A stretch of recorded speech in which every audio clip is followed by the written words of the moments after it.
For the last 3 years, renting in America felt like a one-way street. Rents climbed so fast that a lot of people stopped asking, is this reasonable? And started asking, how long can I survive? In city after city, landlords behave like the leverage would last forever. Higher deposits, fewer concessions, faster renewals, bigger jumps. The message was simple: pay up or somebody else will. But heading into 2026, something has changed. Not because landlords suddenly got kinder, not because inflation disappeared, and not because the country stopped growing. It's changing because the math changed. A record wave of apartment construction collided with renter exhaustion. And when supply finally shows up in size, renters stop begging, start negotiating, and begin walking away. That's the part many owners didn't plan for. The demand is still there, but it is no longer desperate. And not desperate is what flips power. Redfin's rental data captured this shift clearly. The median U.S. asking rent fell year over year to $1,733 in May 2025, and asking rents declined in 28 of the 44 major metros they tracked, the most since 2023. Their economists pointed directly to elevated apartment supply as the reason renters regained room to negotiate. At the same time, the U.S. rental vacancy rate for buildings with 5 or more units hit 8.2% in early 2025, tied for the highest since early 2021. That's not just a statistic, that's leverage. And when leverage shifts, it doesn't shift politely. It shifts with empty units, with 2 months free banners, with waived fees, with agents calling you back faster than they did during the boom. This is across.us4. And today, we're counting down 10 U.S. metros where the rental tide has turned, where asking rents have been falling, vacancies have been rising, and landlords have started acting like they finally understand a basic truth. A vacant unit is the most expensive unit in the building. Stay to the end, because number one isn't just a big city story. It's a signal about what happens when even the strongest markets start bleeding leverage. And if you want more cinematic, no fluff breakdowns of what's actually happening in American housing, subscribe and turn on notifications. Now, let's get into it. 10. Cleveland, Ohio. Cleveland isn't a hype market. It didn't ride a tech wave, didn't get labeled the next big thing, and didn't see the kind of pandemic-era frenzy that turned other metros into bidding war arenas. And that's exactly why its rent shift matters. Because Cleveland is the type of market that tends to move slowly. So when asking rents are down year over year, about 2.4% in Redfin's May 2025 data, it's not a dramatic crash. It's a signal that even steady markets are feeling pressure. Here's what's happening behind the scenes. Wage growth isn't keeping up with total cost of living, even in affordable metros. Renters are becoming more price sensitive and more willing to relocate within the metro.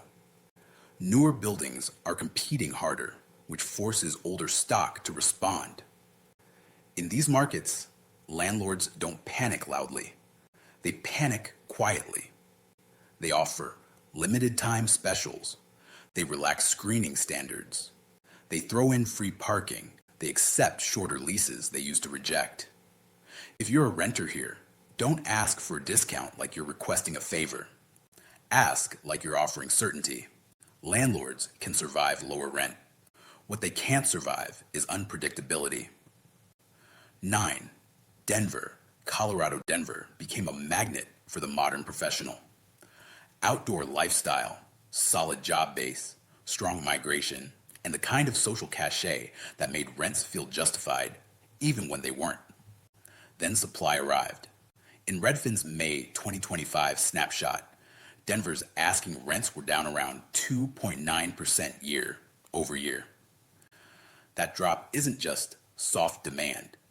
It's the collision of three pressures: deliveries from the pipeline. Projects approved during peak optimism don't stop just because renters start hesitating. They complete, they deliver, and suddenly the market is competing with itself. Rate-driven ownership slow down. When mortgages get expensive, renting stays strong, but it also becomes more strategic.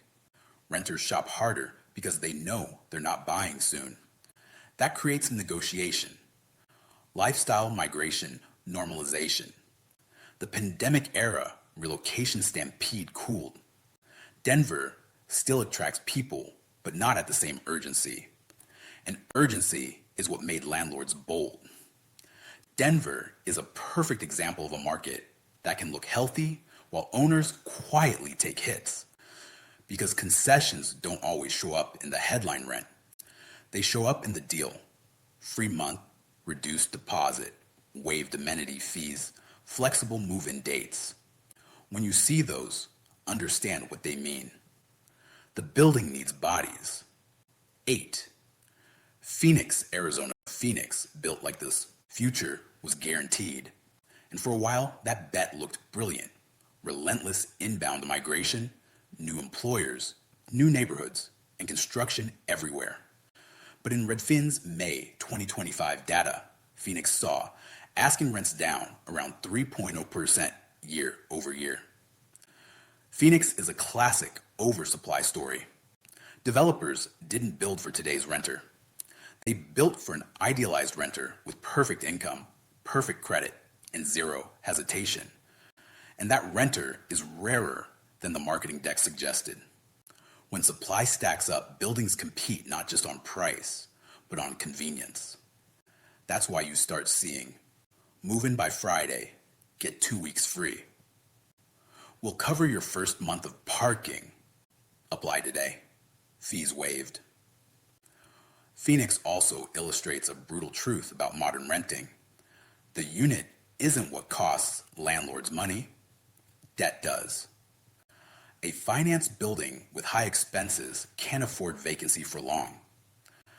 That's when landlords stop posturing and start negotiating. 7. Las Vegas, Nevada. Las Vegas runs on confidence. It always has. And confidence makes investors aggressive. In May 2025, Redfin showed Las Vegas asking rents down about 3.1% year over year. Vegas is unique because the rental market doesn't just respond to local wages. It responds to tourism strength convention cycles, service industry stability, short-term rental spillover into long-term rentals. When tourism softens or income gets unpredictable, renters pull back instantly.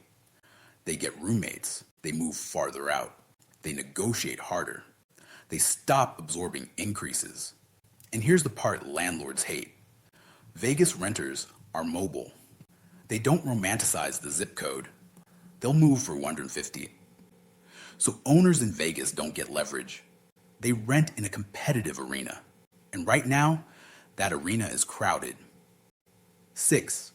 New York City metro people love to say New York is bulletproof. It's resilient, yes, but bulletproof implies it can't bleed.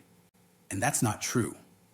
In May 2025, Redfin's metro level data showed the New York, Newark, Jersey City area down about 3.1% year over year in median asking rent.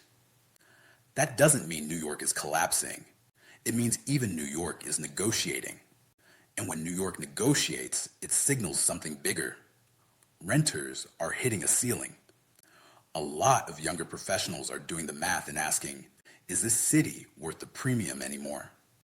If I'm hybrid, why am I paying a full-time Manhattan tax? If I can live better elsewhere, why am I treating suffering as ambition? The moment enough renters ask those questions, owners lose their favorite weapon, urgency. New York landlords don't usually panic with discounts. They panic with terms, flexible leases, fast approvals, lighter fees, quiet concessions you only see after you ask. So ask. 5. Portland, Oregon. Portland's rent narrative has been shaped by tension, strong demand pockets, affordability concerns, and a complicated post-pandemic adjustment. In Redfin's May 2025 data, Portland was down about 3.4% year over year. Redfin.com. When Portland softens, it's rarely about one thing. It's usually a mix. New supply in targeted corridors, renters trading down or moving across the river lifestyle reassessment, and outward migration employers distributing work more broadly. Portland is also a city where renters are increasingly values driven. They will leave if they feel squeezed without getting quality back. And owners who assumed they'll pay because they have to are learning that renters always have one move left. They can opt out, not forever, but long enough to break a landlord's confidence. 4. Nashville, Tennessee. Nashville got hot fast. It's a lifestyle city that became an investment thesis, and investment theses tend to attract builders. Redfin's May 2025 data showed Nashville down about 3.4% year over year. That decline sits on top of a broader reality. When a city is marketed as a dream, it becomes overbuilt. The everyone's moving here narrative becomes self-fulfilling until it becomes self-destructive because developers build luxury faster than locals can earn. Then the market looks like this. New Class A units competing with each other, older units forced to cut or upgrade renters, delaying moves because deals improve every month. That last part is key. When renters believe prices might be better later, they wait. And waiting is what terrifies leveraged owners. 3. Columbus, Ohio. Columbus is the kind of market that investors love. Steady growth, large student presence, expanding employers, and a reputation for being stable. But stable doesn't mean immune. Redfin's May 2025 data put Columbus down about 3.5% year over year, and noted it was the largest drop for that metro in records going back to 2019. This is what happens when construction expands faster than the renter base can absorb, especially when rents climbed ahead of wage. Reality. Columbus is also a reminder that renters are learning a new skill, financial self-defense. They're not just comparing rents, they're comparing total monthly burn, rent, plus utilities, parking, plus fees, commuting, plus on-time lifestyle, plus sanity. The renter who thinks that way becomes very hard to exploit. 2. Minneapolis, St. Paul, Minnesota. Minneapolis often gets left out of national housing hype, which is why its rent movement is so revealing. In Redfin's May 2025 data, Minneapolis saw asking rents down about 6.3% year over year, one of the sharpest declines in the data set. A drop that's steep doesn't come from a few soft months. It comes from structural pressure, elevated supply in specific submarkets, renters exercising choice instead of reacting landlords competing across an entire metro, not just neighborhood to neighborhood. This is where concessions come back in a real way.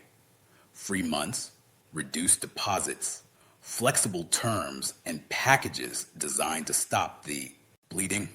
If you're renting in Minneapolis right now, you're not begging for a deal. You're shopping in a market that finally has inventory. Act like it. 1. Austin, Texas. Austin is the headline because Austin didn't just cool off. Austin flipped. Redfin's May 2025 data showed Austin's median asking rent down about 8.8% year over year to 1,385, its lowest level since early 2021 and hundreds below its peak. Redfin also pointed out that Austin led the nation in multifamily permits per capita, a clear marker of how aggressively it built. This is what overconfidence looks like in real estate. A city gets branded as the next X. Investors treat the brand like a guarantee. Developers build luxury because luxury pencils out on paper. then the renter base proves it's not unlimited. Austin's situation isn't just less demand. It's too much supply arriving at once, and supply is the only thing that can humble landlords quickly. When rent drops, this hard, it affects everything. Renewals get negotiated, move-outs, increased buildings compete on incentives. Landlords realize they can't bully the market anymore. Austin is the clearest proof of the new era. Renters will not keep stretching forever.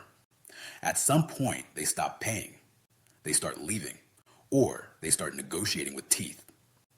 What this shift really means heading into 2026, this isn't a story about renters winning forever.